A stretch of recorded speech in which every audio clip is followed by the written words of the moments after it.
Los Santos and San Andreas aren't the only cities worth exploring. Welcome to WatchMojo.com, and today we'll be counting down our picks for the top 10 underrated open world games.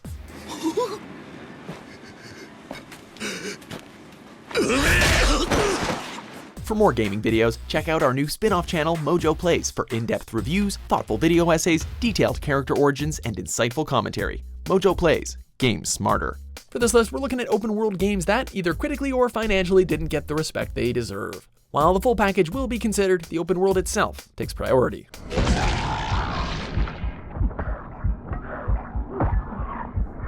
Number 10, Mad Max. Max. My name is Max.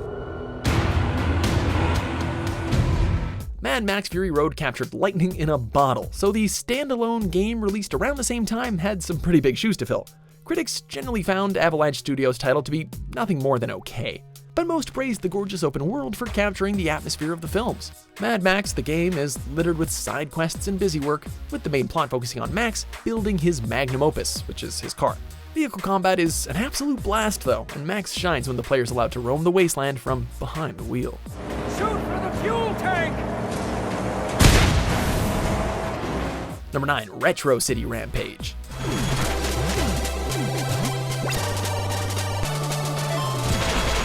Pop culture references, the video game.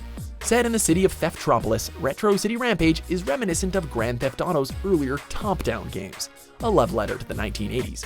V-Blank created an open world that is packed with adventures inspired by the 8-bit era. Theftropolis mixes massive skyscrapers with dive bars, offering players a ton of options on how they'd like to proceed. With around 50 story missions, responsive gameplay, and a very easily annoyed police force, Retro City Rampage is the ideal choice for gamers who miss GTA's pre-3D titles. There must be like 2 of you out there, right? Number 8, Ultimate SpiderMan. I felt good. Great. More than myself. Like their movie counterparts, Spidey's video games can be kinda hit or miss. Ultimate Spider-Man had the misfortune of following the awesome Spider-Man 2, a game boasting an impressive open world.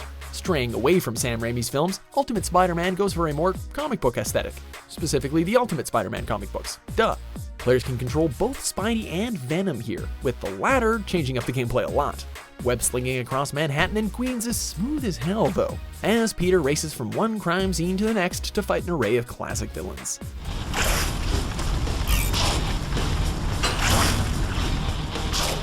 Number 7, Red Faction Guerrilla.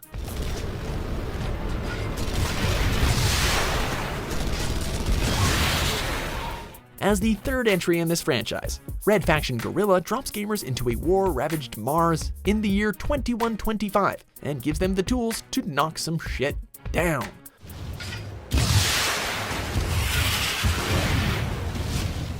Divided into 6 sectors, Guerrilla's open world directly impacts the storyline, as main quests only unlock after Alex Mason sufficiently weakens the Earth Defense Force's control on that sector.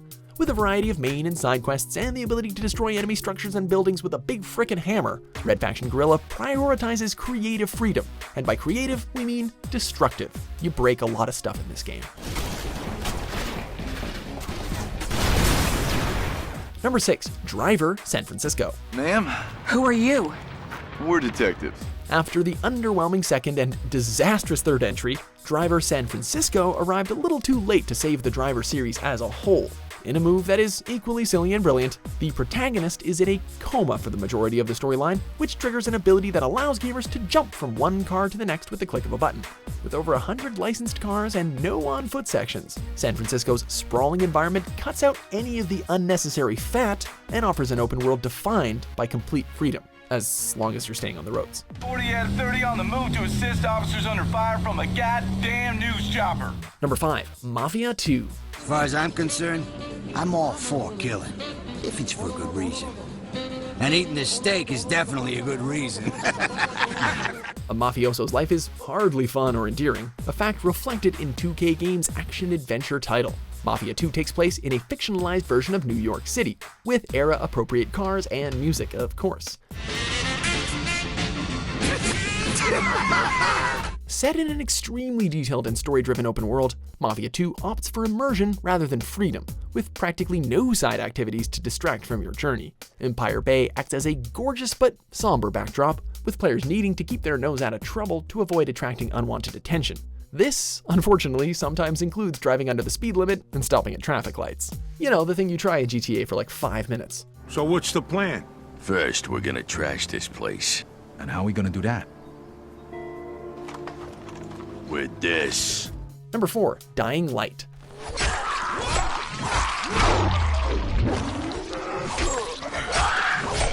Exploring a world is only fun with the right mechanics. Techland's Dying Light learned from Dead Island's mistakes by ramping up the difficulty curve and establishing a parkour system that makes traversing the urban environment much more enjoyable. With a dynamic day and night cycle, Dying Light is a pure survival game, one that punishes players for being unprepared when heading out into the zombie-infested city. Platforming feels basically amazing in Dying Light, especially once that grappling hook is unlocked, allowing the protagonist to catapult onto rooftops or onto the side of buildings. Number 3. Sleeping Dogs.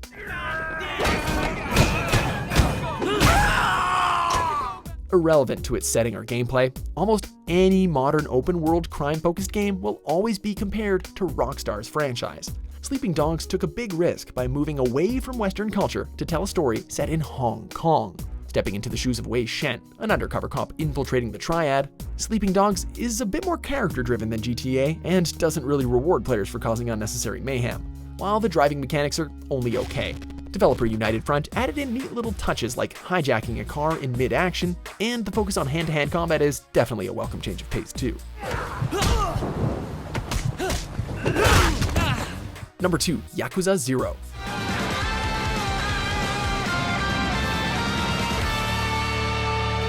Once in a while, a Yakuza member just wants to beat teenagers in a slot car race and sing karaoke. Yakuza Zero is an insane ride through 1980s Tokyo, one packed with punks to brawl with and quirky places to visit.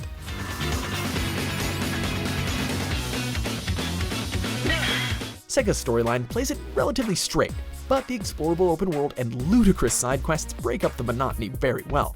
In terms of scale, Yakuza Zero's world is small but very densely populated, with minigames ranging from karaoke contests to classic Sega arcade titles. Yakuza Zero feels like a celebration of gaming culture and serves as the perfect entry point into the series.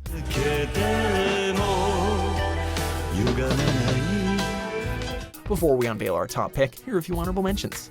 I'm just getting started.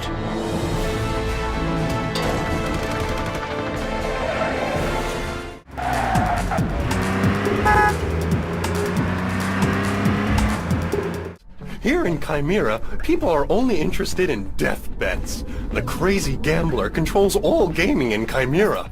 Number 1. Sunset Overdrive. I used to think this town was boring. Tired of gritty post-apocalyptic worlds? Then Insomniac Games has your back. An Xbox One exclusive, Sunset Overdrive looks and plays like a deranged cartoon, complete with a Saturday morning corporate villain. Sunset City is overrun by energy drink-obsessed mutants, and the only way to save the city is to blow shit up, dude.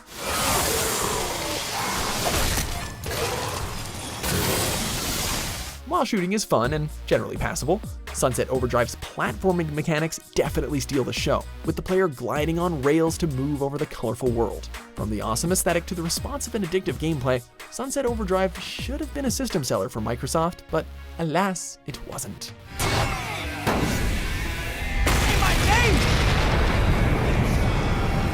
Do you agree with our picks? Check out these other great clips from WatchMojo and subscribe for new videos every day.